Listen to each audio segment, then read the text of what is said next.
Class 11 এর first সেমিস্টারে ডাফেন্ডারের question buns থেকে অ্যাস্ট্রোলজার এর এমসিকিউ এর পার্ট 3 আজকের এই ভিডিওতে আমি তোমাদের সাথে শেয়ার করব। এর আগের ভিডিওতে পার্ট 1 এবং পার্ট 2 শেয়ার করেছি। যদি তোমরা আগের ভিডিও দুটো না দেখে থাকো, এই ভিডিও ডেসক্রিপশন বক্সে প্লেলিস্টের লিঙ্ক পেয়ে যাবে, অবশ্যই করে কিন্তু চেক করে নিও। আর যারা যারা ডাফেন্ডারের এই কোশ্চেন আনসারের পিডিএফ এবং সাথে ক্লাস 11 এর ফার্স্ট সেমিস্টারের এমসিকিউ বেসড যে তোমাদের কোশ্চেন হবে সেই এমসিকিউ বেসড কোশ্চেনের সাজেশনের পিডিএফ যারা যারা পারচেস করতে চাও বা পিডিএফ কিনতে চাও, এই ভিডিও ডিসক্রিপশন বক্সে হোয়াটসঅ্যাপ নাম্বার দেওয়া রয়েছে, সেখানে কিন্তু তোমরা যোগাযোগ করতে পারো। তো চলো সময় নষ্ট না করে 76 থেকে স্টার্ট করা যাক। The man confirm that the man confirmed the astrologer's statement by showing his chest. তার বুকের ক্ষত দাগটা দেখিয়ে জ্যোতিষীকে লোকটি সমর্থন করলো, মানে জ্যোতিষীর বক্তব্যটাকে লোকটি সমর্থন করলো। The strange man escaped his death because some মানে অপরিচিত ব্যক্তিটি মৃত্যুর হাত থেকে রক্ষা পেয়েছিল বা মরে যায়নি, বেঁচে গিয়েছিল। কিসের জন্য? Because some passer by peeped into the well, কারণ পাশ দিয়ে যাওয়া কোনো একটা ব্যক্তি কুয়োর মধ্যে উকি মেরেছিল। According to the astrologer, the acquaintance of the strange man died 4 months ago. জ্যোতিষীর মতে ওই অপরিচিত ব্যক্তির যে পরিচিত লোক, সে 4 মাস আগে মারা গিয়েছে। How did the stranger react আপন লার্নিং হিজ অ্যাকুইন্টেন্স ডেথ? তার পরিচিত ব্যক্তির মৃত্যুর কথা শুনে সে, অর্থাৎ ওই অপরিচিত ব্যক্তিটি কীরকম প্রতিক্রিয়া দিয়েছিল? হি গ্রোনস, সে গঙিয়ে উঠেছিল।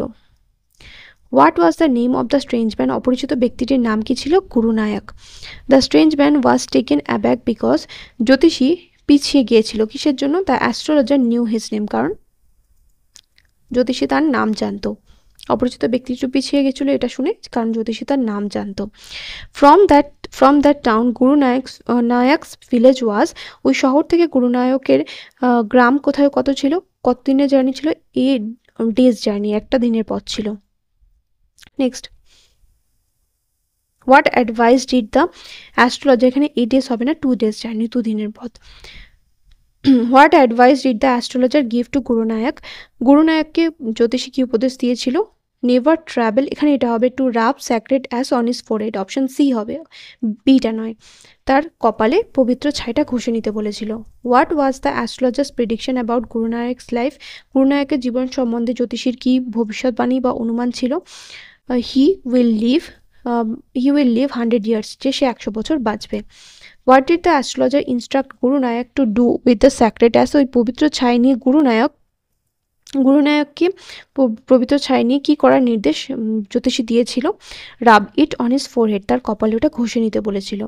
দ্য স্ট্রেঞ্জ ম্যান শোক হিজ হেড রিগ্রেটফুলি বিকজ, অপরিচিত ব্যক্তিটি তার অনুশোচনায় তার মাথা নোয়ালো। কিসের জন্য? হিজ অ্যাকুইন্টেন্স এসকেপড হিজ হেড, কারণ হিজ হ্যান্ডস, কারণ অপরিচিত ব্যক্তিটি, যে পরিচিত ব্যক্তি তাকে সে মারার সুযোগ পায়নি, তার হাত থেকে সে পালিয়ে গিয়েছে।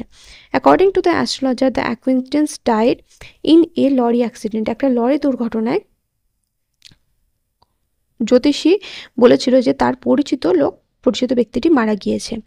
The stranger had gone away at the night giving the astrologer a handful of coins, মানে এক হাত ভর্তি মুদ্রা দিয়ে অপরিচিত ব্যক্তিটি রাতের মধ্যে অদৃশ্য হয়ে গিয়েছিল। When the astrologer reached home it was midnight, যখন জ্যোতিষী বাড়িতে পৌঁছালো তখন সময়টা ছিল মাঝরাত। When the astrologer reached home it was midnight, তখন ছিল মাঝরাত। Who was waiting for the astrologer at home? জ্যোতিষীর জন্য বাড়িতে কি অপেক্ষা করছিল? তার স্ত্রী, his wife. What did the astrologer do with the coins given to him by the strange man? অপরিচিত ব্যক্তিটি জ্যোতিষীকে যে মুদ্রা দিয়েছিল সেটা দিয়ে সে কী করেছিল? Give it two his wife, তার বউকে দিয়ে দিয়েছিল। How much money did the stranger give two the astrologer? অপরিচিত ব্যক্তিটি জ্যোতিষীকে কত টাকা দিয়েছিল? 12.5 আনা, 12.5 আনা। How did the astrologer's wife react after counting the coins? মুদ্রাগুলো গুণে জ্যোতিষীর বউ কী প্রতিক্রিয়া দিয়েছিল? শি ওয়াজ ওভারজয়েড, সে আনন্দে আত্মহারা হয়েছিল।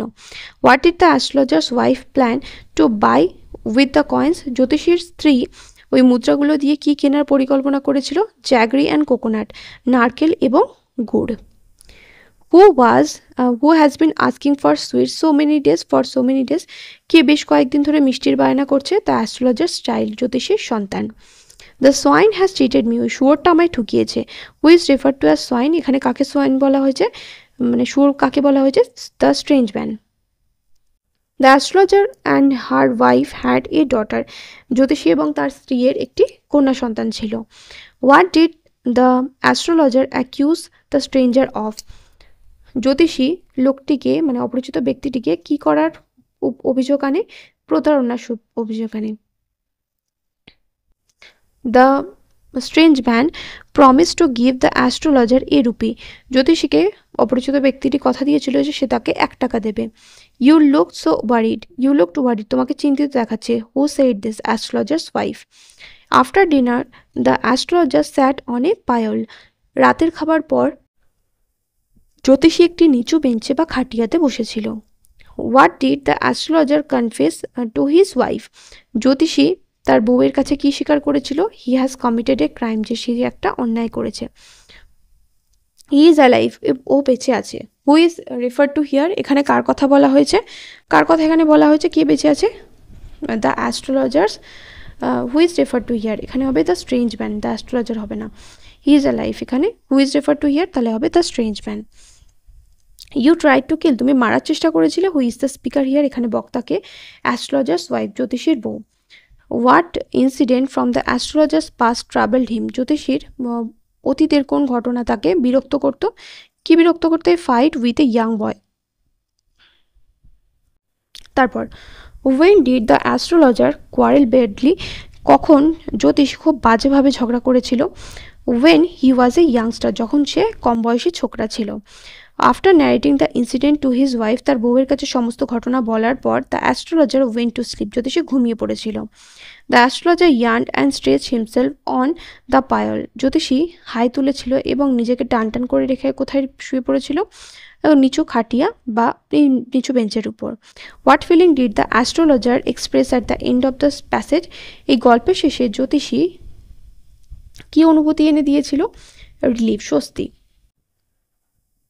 জ্যোতিষীর কীরকম অনুভূতি হচ্ছিল? রিলিফ, স্বস্তি।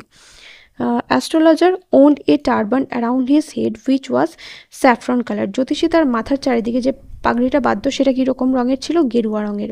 The astrologer left his village without telling anyone, কাউকে না বলে জ্যোতিষী তার বাড়ি ছেড়ে চলে গিয়েছিল।